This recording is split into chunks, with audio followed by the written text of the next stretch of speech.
All right, welcome everyone to Totally Online Gaming Group. We're glad you guys could join us for our live interview with Agis from RPG Stories. I don't know, what exactly is your title? What would you say? My title is director.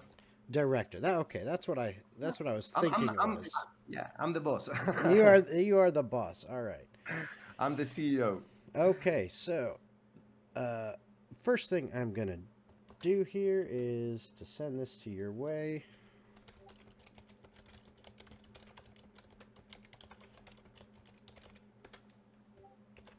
Okay, so right there, first thing I need to do before getting into the interview is, as always, I need to shout out our sponsors, which is Critical Hit Gaming Supplies. They are a locally owned, family owned store here in Central Florida that goes to all the big conventions around the area: MegaCon in Orlando, SuperCon in Miami, DragonCon in Atlanta, and possibly others in the future that we're looking at, possibly Gen Con, maybe New York Comic Con. And they've got dice bags, dice trays, tons and tons of miniatures, all sorts of awesome stuff. Go check them out at www.criticalhitgamingsupplies.com. I'll put the link in chat in just a moment. But if you go on there and you see something you really, really like and you want to buy it, make sure you use the discount code TOGG15, that's TOG15, and you'll get 15% off your purchase. And then now the other thing I want to add is right here is the link to the Kickstarter project for RPG Stories. We're talking here with Agis, the director, and we want to see RPG Stories succeed even more than it already is. It's you guys like got funded in, I think, like half a day. Not even. It was crazy. It was in yeah, it was in 8 hours. Oh But wow. before we start, I want to say one thing. First of all, Sure. thank you for having me here. This is No problem. amazing, and I would like to ask, and I'm gonna mention it again later on for everyone that is might be watching and listening to us. It's really important for you guys to subscribe to this channel because all content creators need your support. And for you, it's just a button. So just, click it over there. Hmm. And it will be really helpful because everyone is doing an amazing job. And I mean, Jason here is the best. And yeah, I just want to ask this. And now we can talk about me.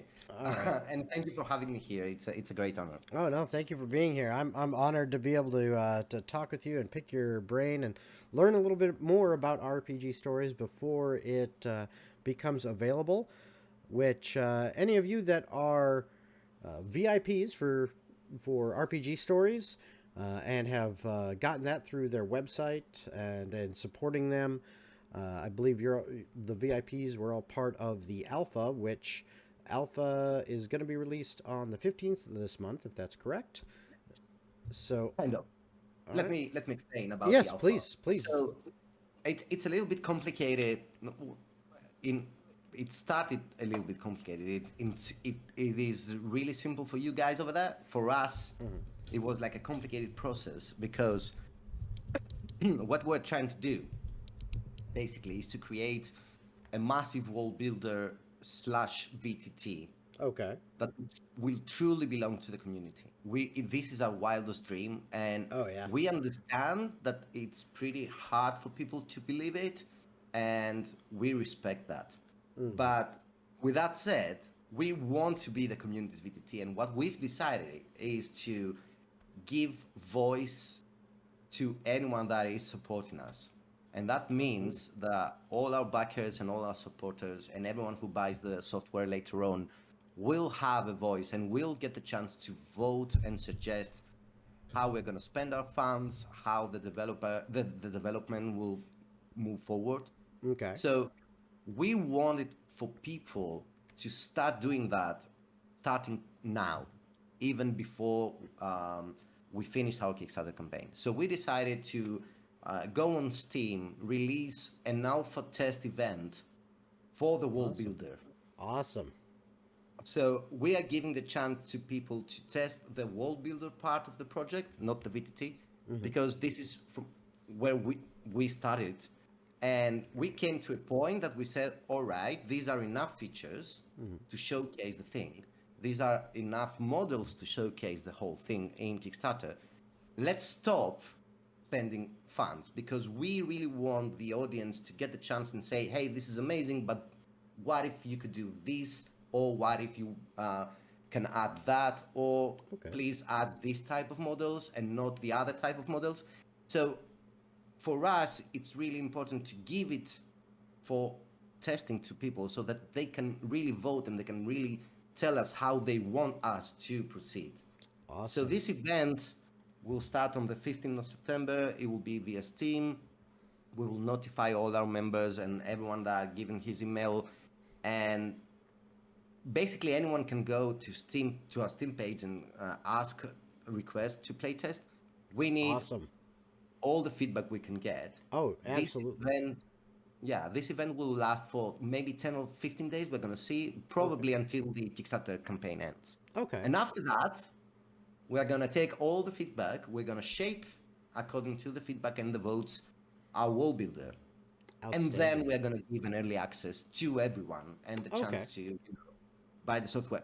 Because again, we don't want to wait for a year or 6 months Yeah. before we give it to the market, because the whole idea for us and the whole point for us is to release the wall builder before the VTT comes, before the multiplayer comes, before all the features that we promise on Kickstarter come, to give the chance to people to use it. And we will once we release it, we will start doing updates. So the first update will be more models, the second update will be Okay. another feature, the third update will be the multiplayer, and so on and on and on, because we need everyone to be part of the development and the whole process. So we've Okay. decided to, go live as soon as possible. That's the whole idea, to Outstanding. give voice to our audience. That's the whole trick and what we are trying to do. And that I gotta say, I love that because that allows those of us that want to use programs like RPG stories and get into that virtual tabletop, build worlds, and use them for our games are gonna actually have a say in Yeah. in it, and gonna be able to give our feedback as to what we're experiencing when it comes to running games in in a virtual tabletop environment, and the concerns and things that we've got on our ends, so that you guys can use that feedback to to decide how you're going to go about changing things, altering things, etc. So that Because the whole point is that obviously we are tabletop RPG players, all of us, or the whole team. But you will be the guys who will be using the actual software. oh yeah. So we thought like, okay, this is a chance that all together we can shape this, and that's basically the reason that we allow commercial free usage for everything you create in RPG stories, because our way of thinking is that, hey, we sell the software, you guys can sell the stories, we Oh can yeah. shape the whole thing together and move forward and unite the community around the product that will be kind of built by us, but with your advice and your help. I love it. That, yeah, that's the whole idea. All right. Well, let's start out with I've got some questions that I wrote down and wanted to kind of talk Yeah. with you about. So I'm going to start out. First off, why don't you tell us just a little bit about yourself, and then like how and why and what really got you into deciding to create RPG stories? Yeah. All right. Yeah. So, for many years, I was working as a producer, and then later on as a senior producer and as a sound effects guy, engineer in the video game industry, Okay. which is um, pretty similar to what I'm doing right now, basically. Mm-hmm. And it was fun. I really enjoyed every single job I had and every project I worked in. I've learned so many things, and at some point, I really wanted to start my own company, but Okay.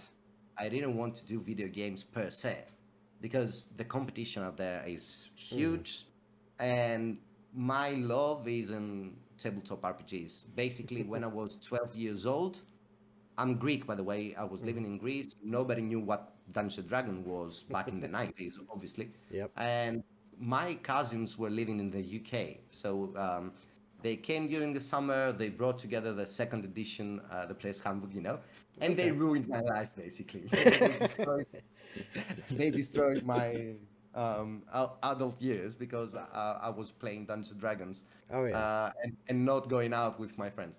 Yeah, so I really wanted to create something that it will be around tabletop RPGs, and overall the company and the team will keep producing things around tabletop RPGs. We have some other projects going on in secret. Okay. Uh, some of them are just simple NPC generators All right. for different uh, tabletop role-playing games, not only Dungeons and Dragons. Okay. But we're moving slowly with them because we now focus on our Kickstarter campaign and RPG stories. So the idea came, and this is a funny story because we always want to be honest. The idea came after Dungeon Alchemist got released. Okay.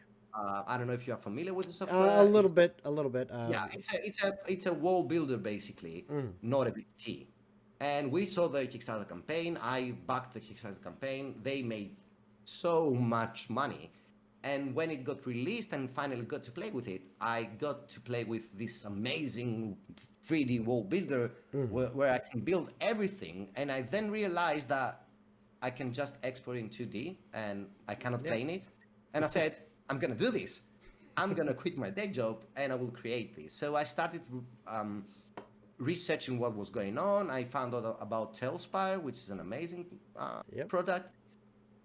And we said, all right, there's a competitor out there. We will do our best to give something that will be different, that will combine the Dungeon Alchemist World Builder and how easy and it is to use and the AI, plus a VTT. And we're going to cover all eras like modern horror, sci-fi, Nice.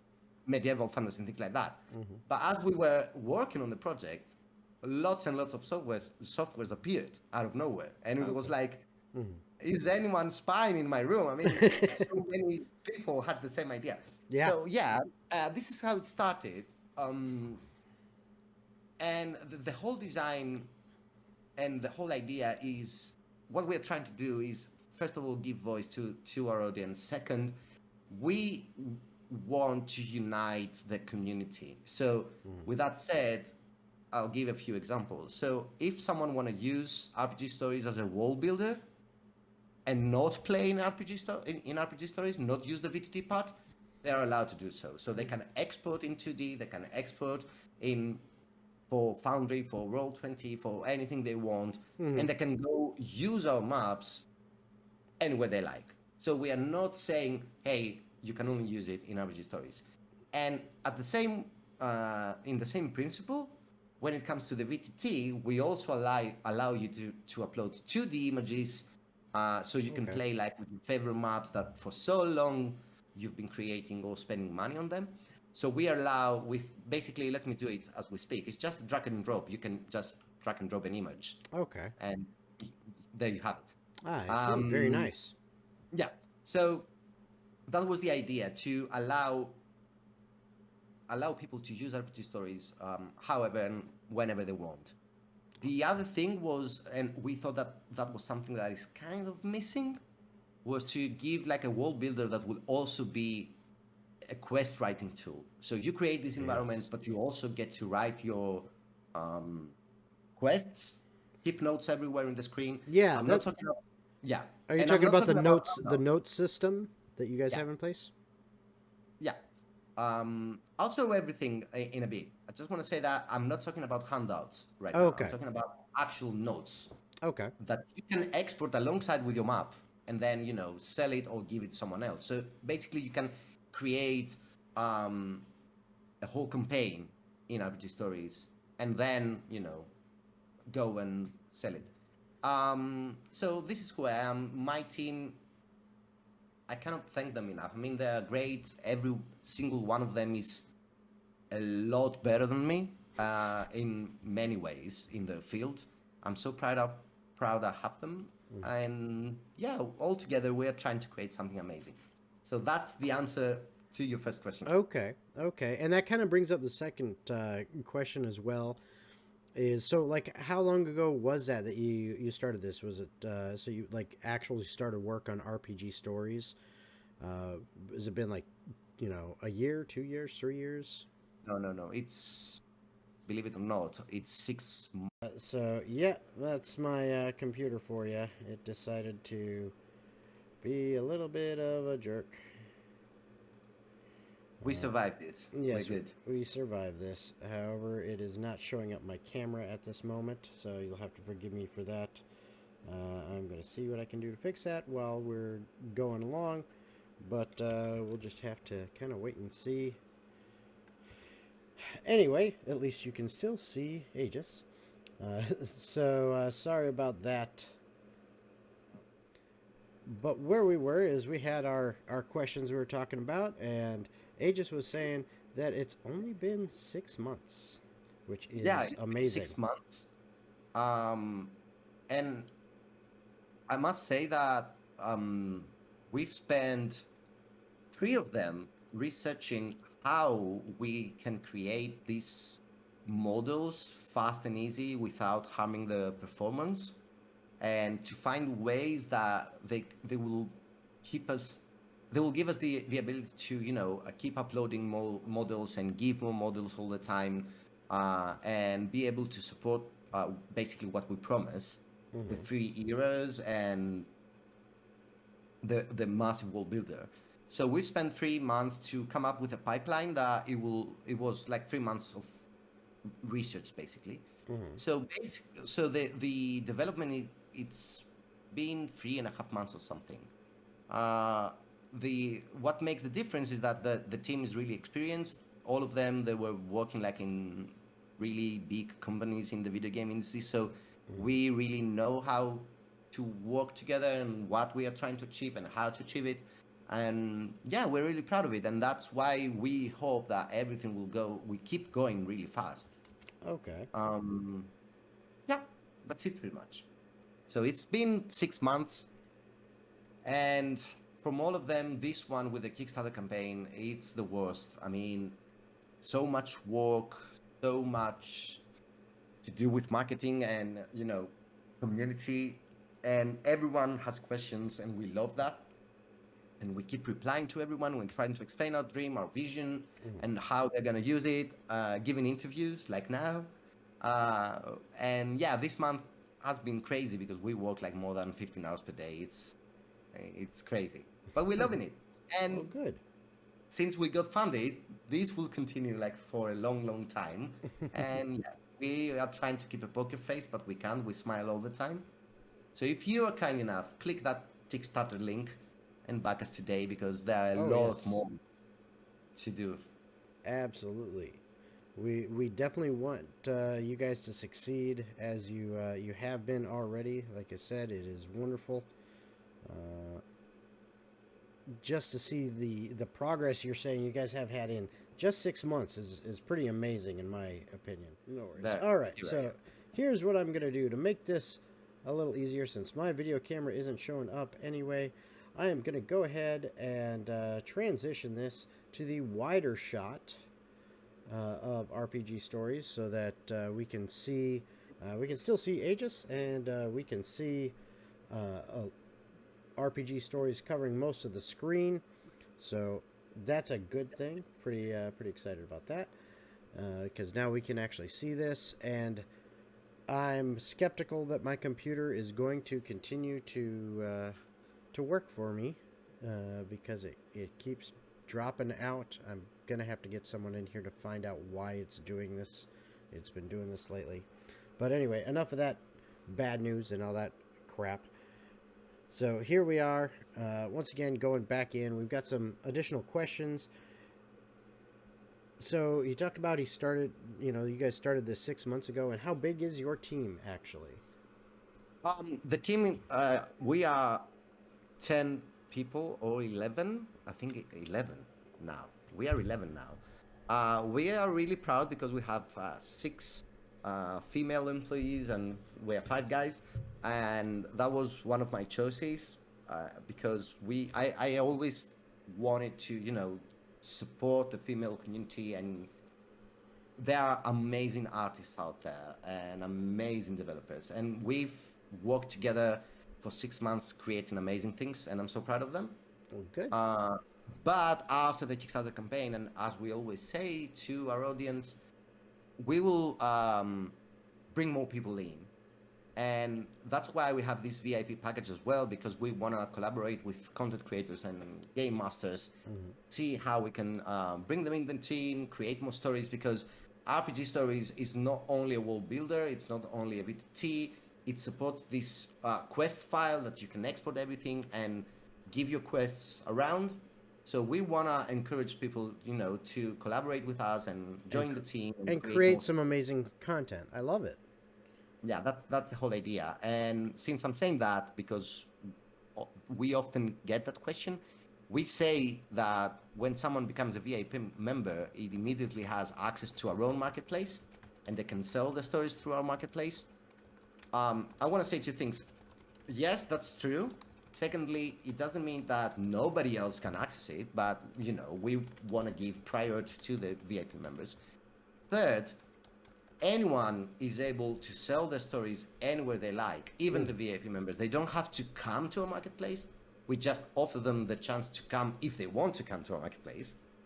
And the fourth thing I want to mention is that, because they ask us if we're going to review these stories and these quests in the future, yes, we're going to review everything, but not in order to judge if they're nice or good.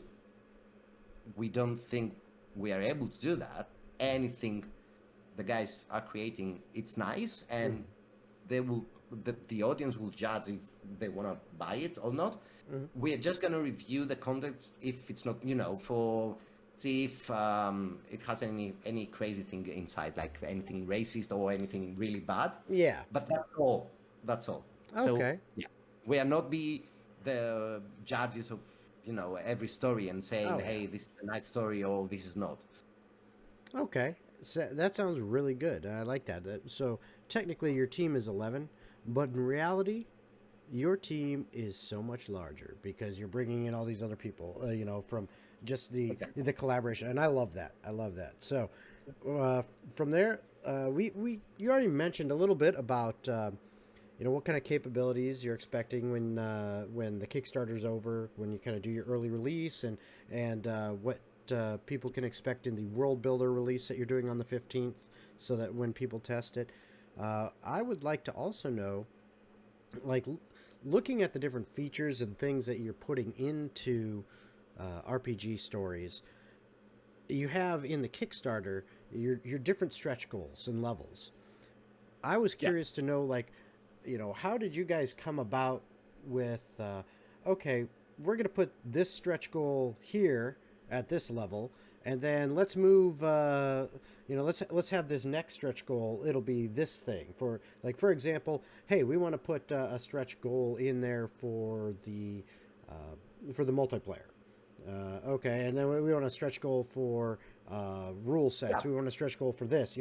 How did you come up with the order of what would be the stretch goals? What happened is that when we started, even before we announced that we are a company, or even before we say anything about RPG Stories, we went out there as individuals and throw to every Facebook group and Reddit group we could find lots of questionnaires to understand what people really want and what they're looking for from a VTT and from a world builder. And the fact that we didn't go as a company but as individuals really helped to get lots and lots of answers. So we got like more than 6,000 replies to these questionnaires. So what we've done is that we've created the basic, a world builder that we really enjoy and we think it's really easy to build, and a multiplayer system where basically anyone can connect. Let me demonstrate you, and let's say roll 3D dice, and then there you go. You have like a simple version to play the game.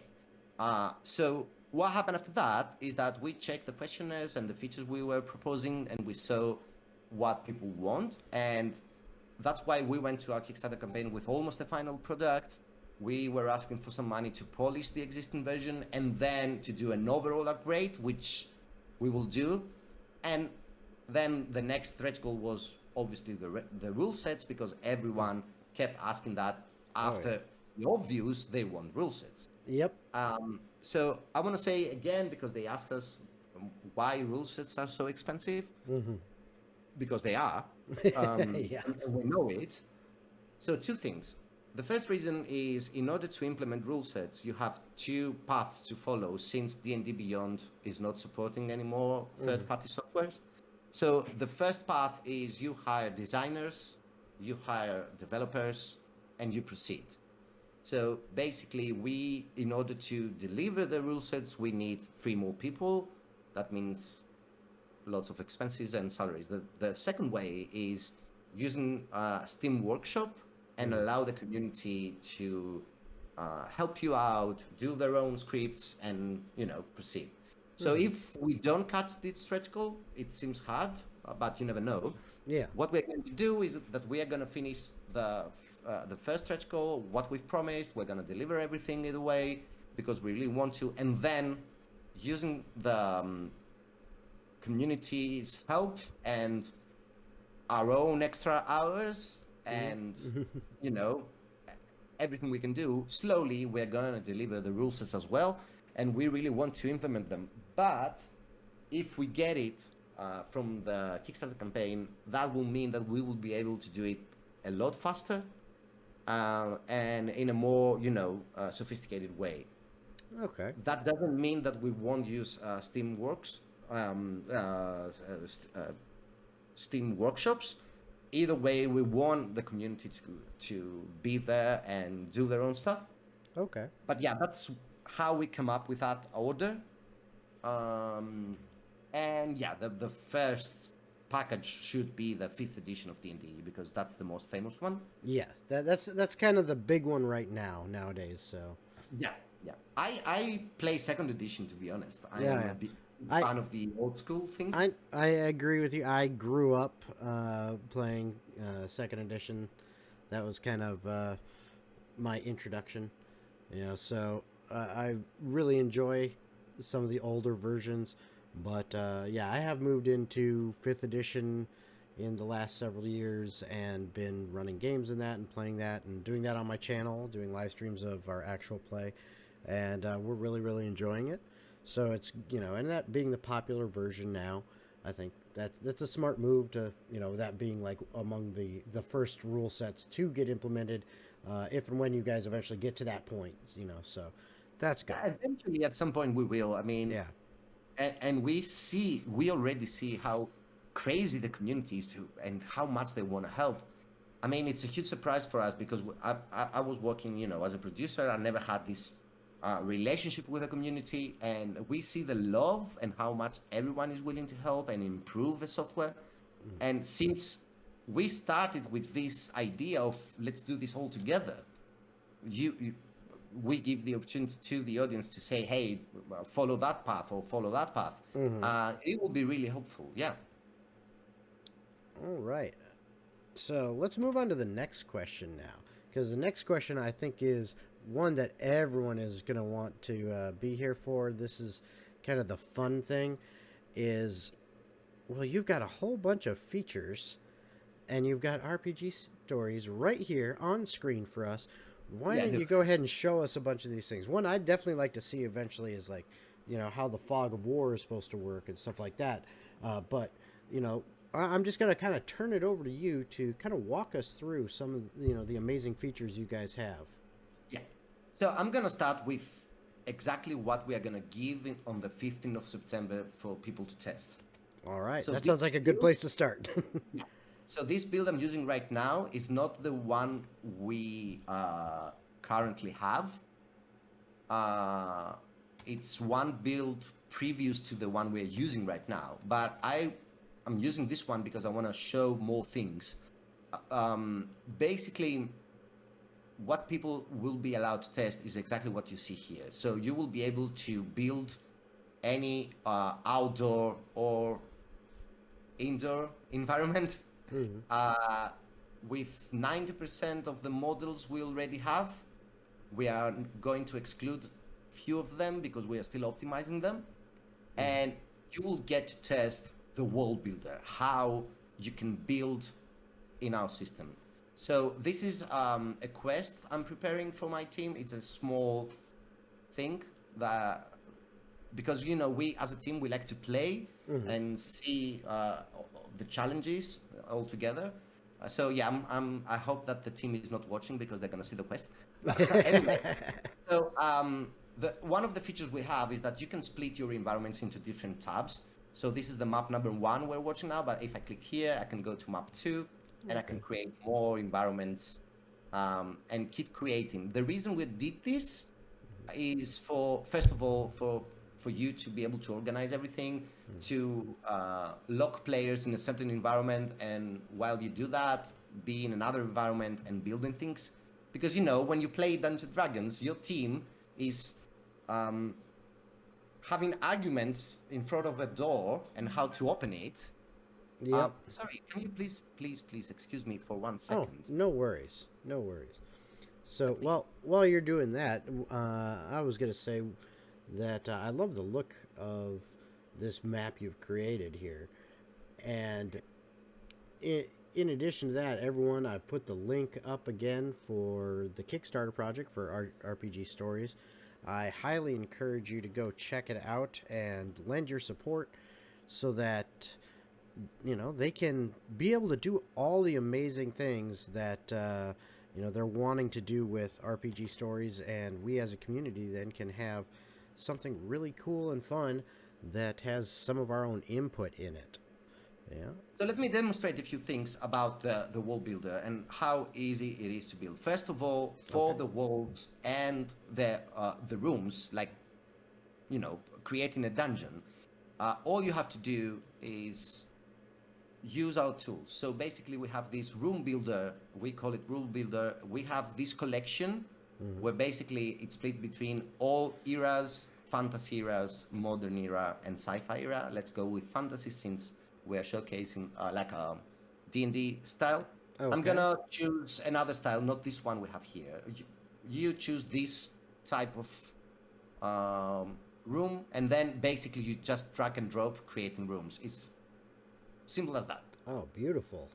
And you can create anything you like in the 3D environment, or you can pick like another style and keep on creating and making corridors and everything you like. So that's the way you build the environments. Just for the fun of it, let me showcase a little bit of modern world rooms. We have this 90s, 80s style for games like Call of Cthulhu or games like Vampire the Masquerade. Let me show you another one with the bricks. Oh, very nice. And also the sci-fi ones. I have 2 in this build. We have many more, and this one as well. So basically, it's really easy for you to create anything you want. So the next step will be to give the opportunity to also create with an AI system the objects that will be in here. Okay. But we've noticed from Dungeon Alchemist that users prefer to put their own models inside. So once you got like your dungeon the way you want it, then it's really easy for you to start, first of all, placing doors. Okay. Yeah, it's really easy. Or let's say windows. With just it's just a click, nothing else. As you can see, you just Very click. nice. You can start adding what you want. Everything works with hotkeys. So in order to place a door, you need to hold Control. In order to place a window, you have to hold Alt.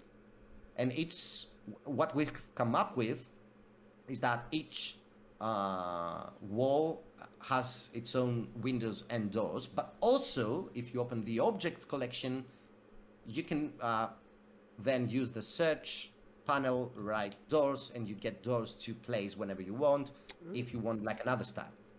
So since we came to the objects, I will use the fantasy one since we're in the fantasy era.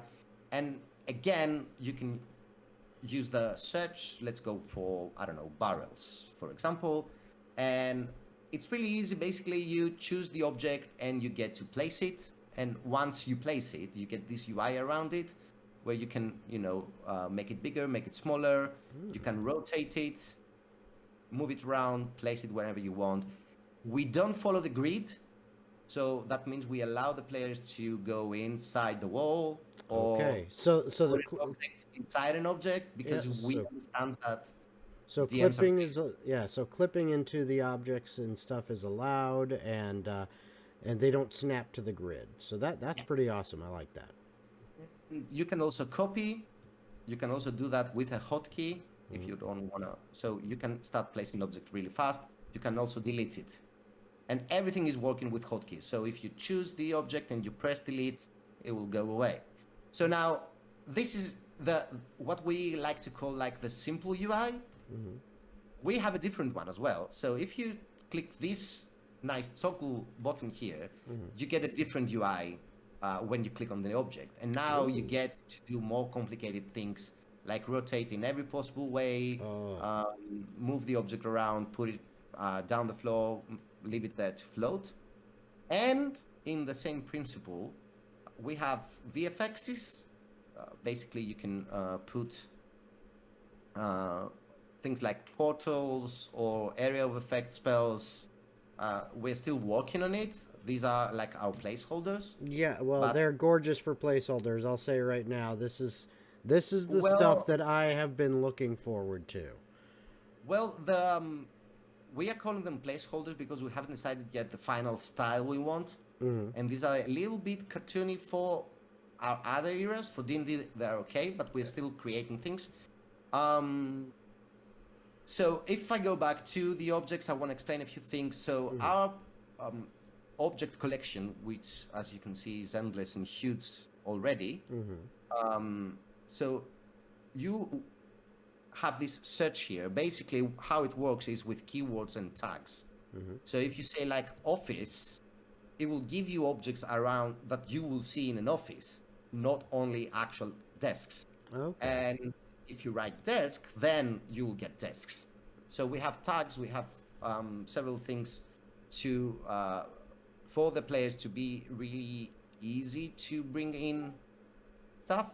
Now we are in the all section, so we get also modern like props.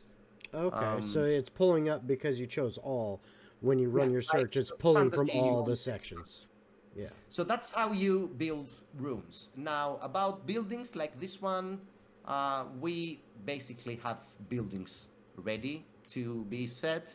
Let me write houses. We have different styles. Still working, and we will bring more in. As you can see, we have two different art styles. So this is a more toonify and this is a more realistic one. We implemented both because we want to give the opportunity to the community, to choose and say, hey, I prefer that style or that style, because for us, it's just a change of textures. Yeah. But we also allow you to upload your own models. So you get the chance to upload your own models if you are a 3D modeler or if you like creating things like that. Now for the outdoor environments, we have the exact same principle. So let me give you an example about this forest over here that we have. So I will move here, and as you can see, I place models all the time and no lag. We are so proud about our performance, yes. So this is a tree. So what you can do to create a forest is actually go in manually. So copy pasting, change a little bit the size, but this will take hours. That's why we have another hotkey. So basically you choose the tree you want, you hold Alt, and you can just start drawing. And as you can see, the trees appear in different size, different rotations, and you get to create your own forest like really fast and zoom in and play. And the same thing occurs basically with every object. So if you're crazy enough, you can start placing objects in a weird way because there are crazy DMs out there. Yeah. Yes, so this is how I count myself among them. Yeah. So this is how you create things. So it will take you to create a scene like this one that is finalized. I don't know, maybe 10 minutes or I don't know, because if you know what you want to create, you can just go right away and create it. We have lots of variations in floors. So here's like a more clean one. and this is like stone, Mhm. different doors, different textures for anything you want. And this brings us to the models. So this is a nice skeleton here. But let me show you a few things. So what we do is that we support 3D models like in video games. Mhm. Everything I'm showing now, it will be in the alpha event. So Okay. you'll get to test it and see how it works. So yeah, we are using 3D models and we treat them exactly as the objects. You can rotate them, or you can change the UI and place them down the ground, or any Jeez. crazy thing you want to do. Um, but we also have the Hero Forge collaboration. So if anyone prefers to use miniatures, we have the Hero Forge API, so you can bring your miniatures in. It's not yet implemented. It's not beyond the 15, but we came in an agreement.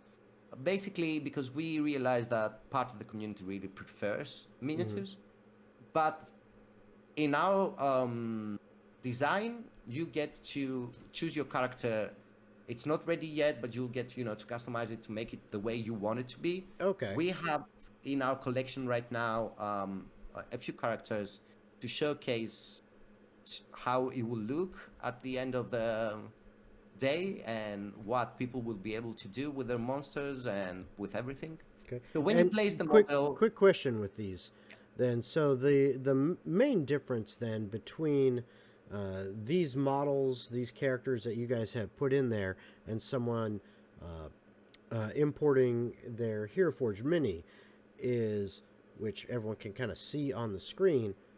These minis or these models have some animation to them, whereas the minis I assume do not. It's just the mini. yeah, The you can just drag them and move them around. okay. It's the D&D way. We don't Yeah. judge. Yeah. Yeah.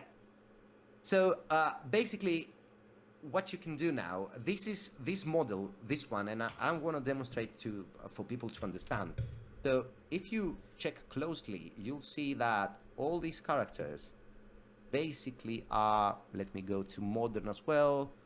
Um, make them a little bit bigger for you, and let's go to sci-fi as well, and another sci-fi. So if you check closely, you'll see that these models basically are the same model, dressed up differently and with a few changes. So it will be like the ability to choose the model you like and then customize it, change the skin, change the clothes, make your model the way you want. Almost kind of like And a character builder in a video game. yeah, exactly like the miniatures, Yeah. basically. And once you've placed them, they are all in this state, the idle position, and the players get the ability to move them around exactly like in video games. So you get to make them walk, like Ah. in Diablo, let's say, for example, by pointing and clicking. So the players have the chance to say, hey, I want my model to go that way, and they just move them around. But if you don't want to wait for your model to run or walk, you can just drag it and, take it right away. All right. And as you can see, we're also working on attack animations. Oh, very Um, nice. yeah, this is a work in progress. We won't have this feature in the In the alpha. alpha test, the walking feature. The reason is that right now all the models basically are using the same animation, and we don't want to give to people something that is not final. I'm just showcasing here to see where we want to go. I Plus, we have see. some bugs like this invisible rock, Oh, yes. and I really wanna demonstrate that. So this is our floor. As you can see, there's nothing here, but for Yes. some reason, all the models consider this as the invisible rock. Is how we call it. We have no idea why this is happening. There's an invisible rock here, and we don't know why. And every dev and every designer in the team is trying to understand what the hell is going on with this invisible rock. It's always in the same place, so we will figure it out. Okay. So that's how we treat models. And again, you can copy paste, put, Multiples this in there. Yeah. and delete them. It's the same principle, or you can do crazy things, like Can the DM group a bunch of models together and have them move as one? Thank you very much for saying that. So this is exactly the feature we're working now. Like, Okay. exactly as in windows, like clicking and pressing control, and then Yep. give the ability to select more and move them all together. Yeah, it's a feature that we're working right now. Excellent. So pretty much this is what people will test. They will test the world builder. They will get to create these amazing environments. And also, each tab has its own journal. This is like an order version, but basically for each tab, each environment, you get to place a title and write a bunch of things about Oh, it. And when okay. you save it, they also get saved. And we also have in this build quest notes.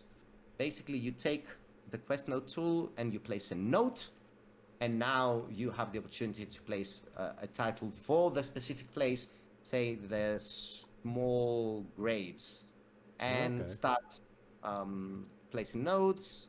You can also use any keyboard you want. So, for example, I have a Greek keyboard, so I can write in Greek. Okay. That means that you can write in any language you want, uh, and you can close it. And then, whenever you click on that feather, this note appears. And obviously, you can have like multiple notes in your scene, so that you can remember anything you want, Okay. and you can delete it as well. And those Uh, those notes only show up to the dungeon master, or okay. yeah, exactly. Or later on, we will give the ability to the dungeon master to turn them to handouts and give them to people. Right now, we're working. My producer Chrisa made an amazing design on how this journal and these notes should be in the final version. Give you the opportunity to put titles, add different tabs, Mm. upload images probably if the guys vote for that. Mm. Um, and about the Fog of War. So let me explain a few things. So this is like a single player version, basically, Right. right? Right. So when you choose the Fog of War, we have two different Fog of Wars, the black one and the white one. What you can do is start placing black tiles and hide everything, or you can use the brush and do it all at once. No, I had the brush. Do it all at once, like this, Mm. and place Fog of War so the player cannot see. And then with a single button, start revealing things. So if we go for a close-up here and put some black and some white Fog of War, I'm showing the white Fog of War because I prefer it. Mm-hmm. And we're gonna add a lot more choices, like with VFX and things like that. Mm-hmm. So the dungeon master can start revealing areas to the players as they move on. It's just a button. It's really easy.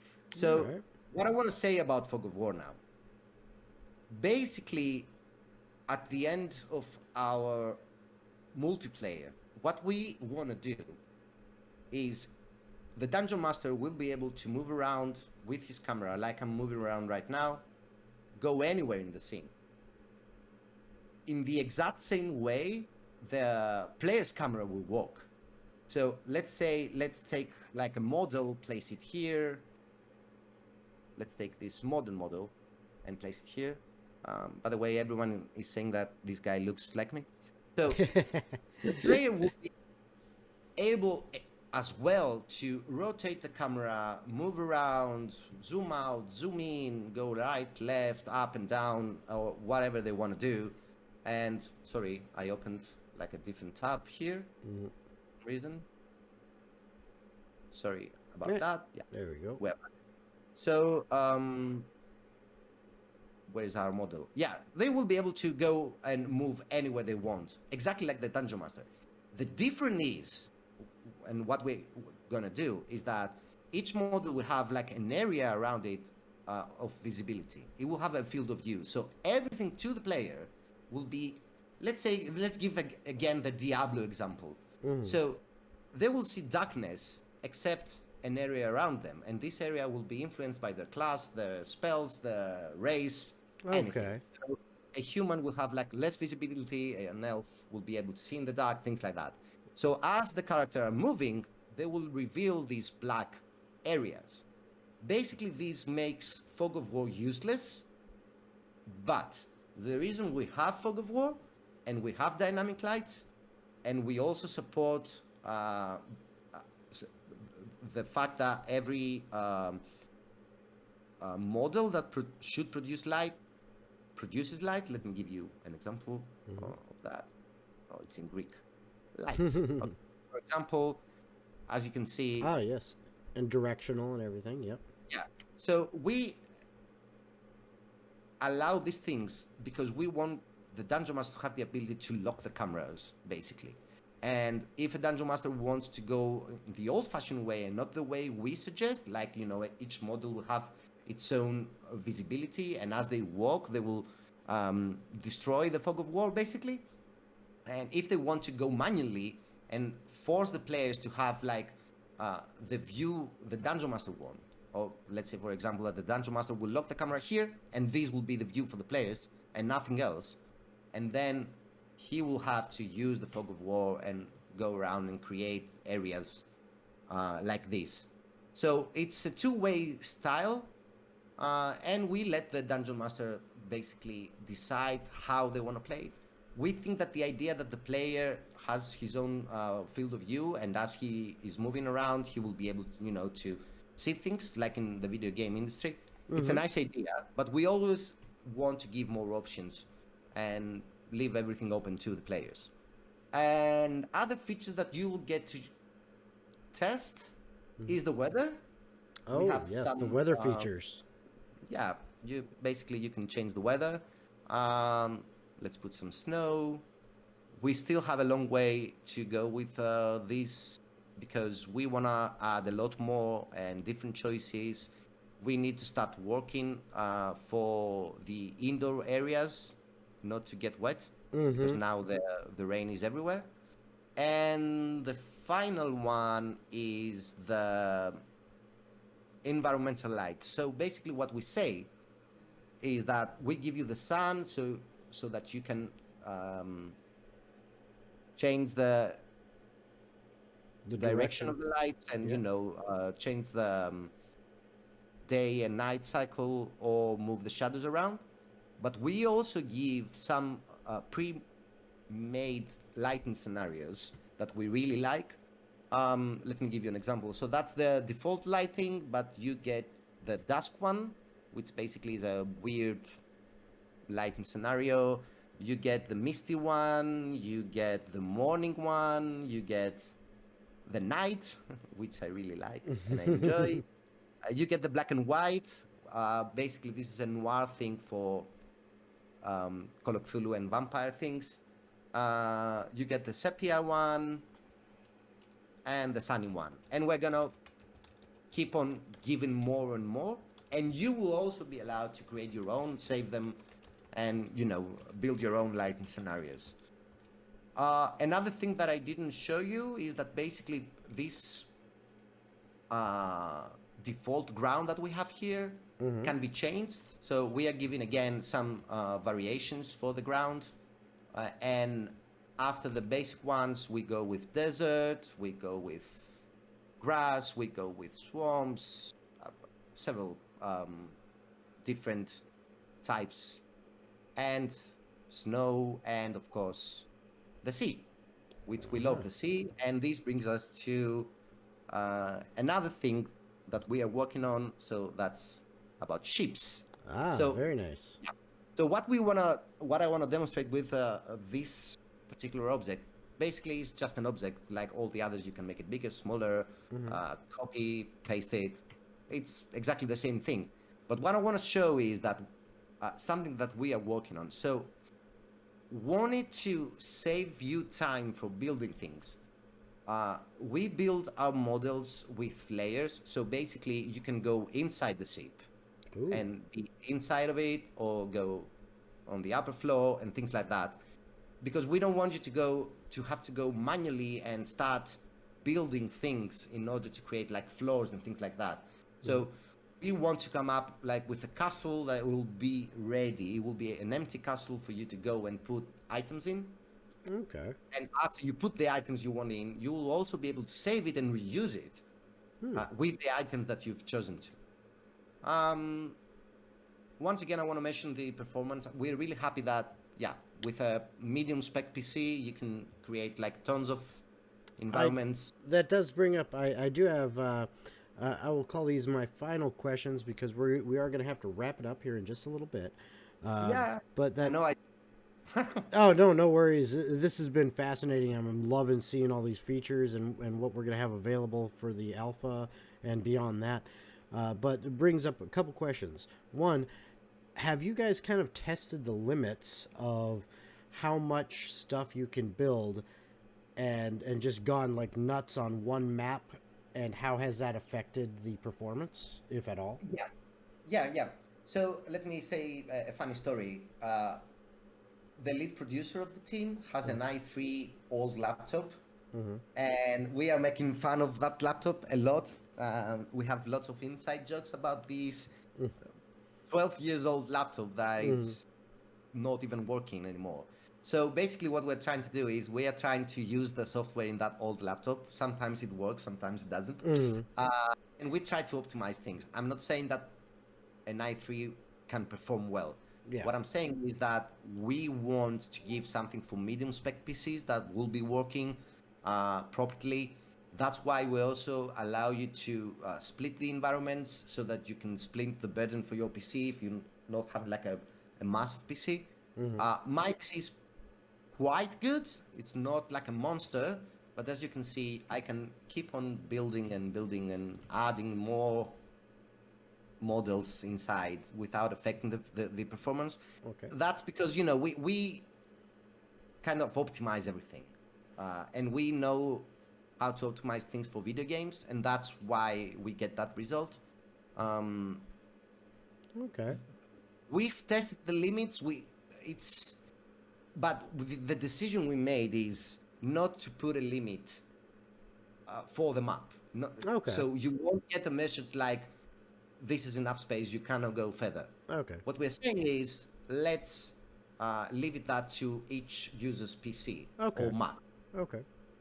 And since we created, basically, you see what we render what the camera sees. So Yep. right now, everything that is behind my camera is not rendered. That's another trick.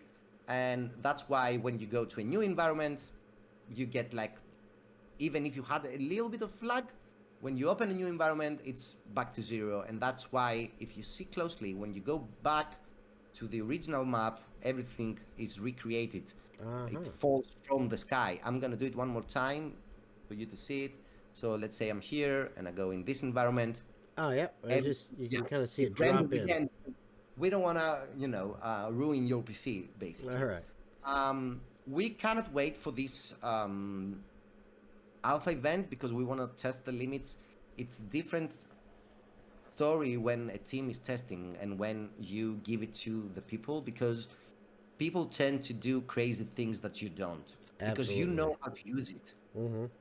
You are not making mistakes, and even if you try to do mistakes, you cannot really do them because you know how to treat the whole software. Yep. So I'll give you another example. When we were at Gamescom, because we were at Gamescom, a user started playing with the shadows, doing this again and again, and he really liked it. So at some point he was spamming it, and the whole thing broke. Oh, wow. He broke the build. I would never go as a tester of my own software and try to spam the shadows like crazy. But for some reason, this guy was playing, was really enjoying it, and he tried it. So we found a bug that we couldn't find There you go. without him. Yep. So that is why we hope that people will really give some feedback. And I want to Okay. show that it's really easy. You go here to the feedback, and this pops up.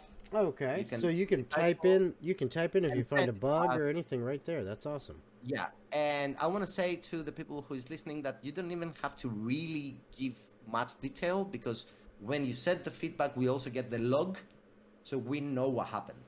So just say, that's awesome. hey, I got a bug, and that will be enough for us. Okay, excellent. All right, Yeah. so here's my final question. It's actually asking about two things.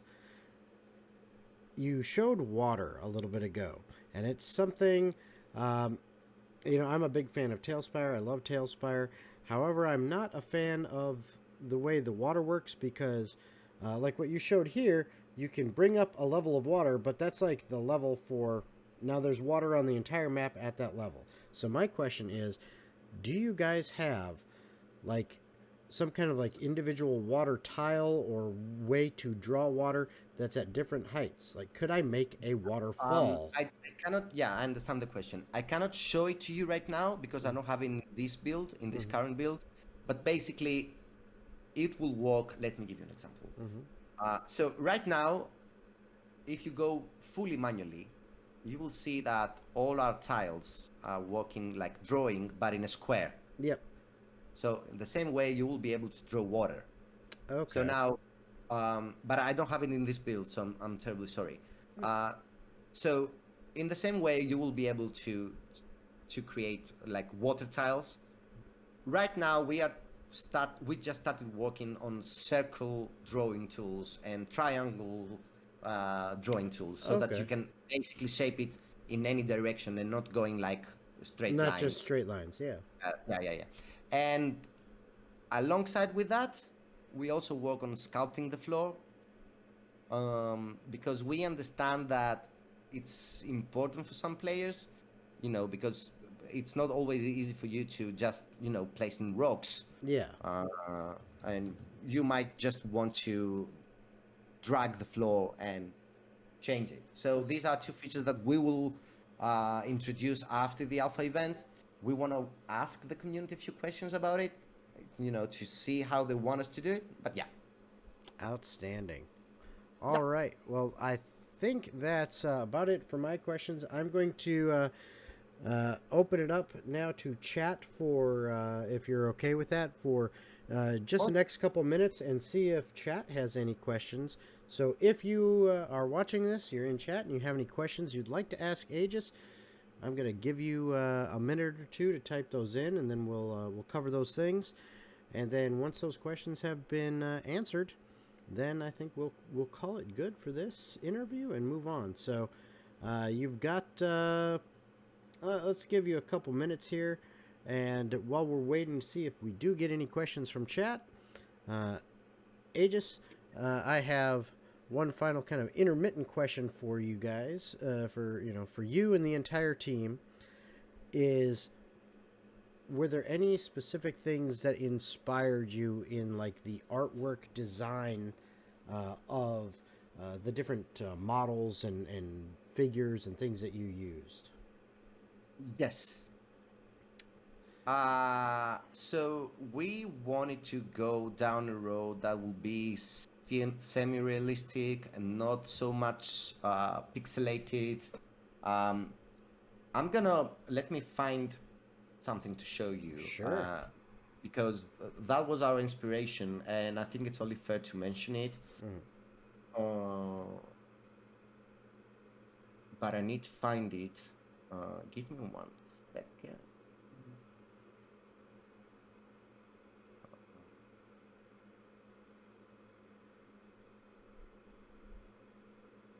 I found it. I'm opening it.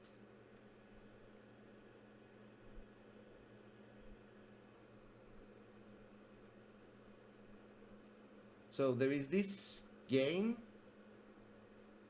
I can't remember the name of the game right now, and I'm so frustrated. Let me see. I'm gonna show it to you either way. So I All think right. I'm sharing, right? Yep. Yeah. We can see I that. don't know if you're familiar with that amazing game, but they had this really nice art style, which is semi-realistic. Now I'm showing you secret stuff Oh, of our secret world. stuff. Yeah, but as you can see, they went down that road that the models have no faces Mm-hmm. at all. And if you check our type of models, we don't have like mouths. Hmm. Let me go pretty close. It doesn't show in this model because he has beard. Yes. But if we take the modern one, as Oh you can yeah. see, so No we kind mouth. of copied that thing. We wanted something like kind of special for the characters, so we made them basically mouthless. Okay. That was the whole idea, and it was taken by this amazing game, which I can't remember the name right now. And it's a shame because I should mention it. I'll figure it out. Yeah, that was one inspiration. The other one was like we didn't want to go the down the path that Tailspire went or other software went, where basically they have this stylized still. We wanted to be a little bit realistic, something in between Dungeon Alchemist and maybe Tailspire. I don't know. Okay. We truly respect our competitors because they showed the way, and Absolutely. yeah, and when you come third or fourth, you get the chance to see what they did wrong or what they miss, and you get to fix it. So it's not fair to say that we are better than them or anything like that. I mean, they showed the way, and they give us the power, to proceed. And we basically compete to each other, and all companies are becoming better and better that way. Mm-hmm. So yeah, and my favorite franchise, although Blizzard has disappointed me a lot, is Diablo. So Okay. I don't know if you can see it, but I really like Diablo. Yeah, I It is get that a so little good. bit. Yeah. So yeah, I'm a Blizzard fan. I'm a Blizzard guy after all. Outstanding. And I cannot wait for Diablo 4 to come up. But yeah, All right. Well, thank you so much, Agis. This has been amazing. thank you Uh, so much. getting a look at RPG stories and what we've got in store for us coming up here in the alpha very soon, next week. Thank you very And much, and the pleasure was all mine. oh yes, thank you so much. So thank you everyone for watching.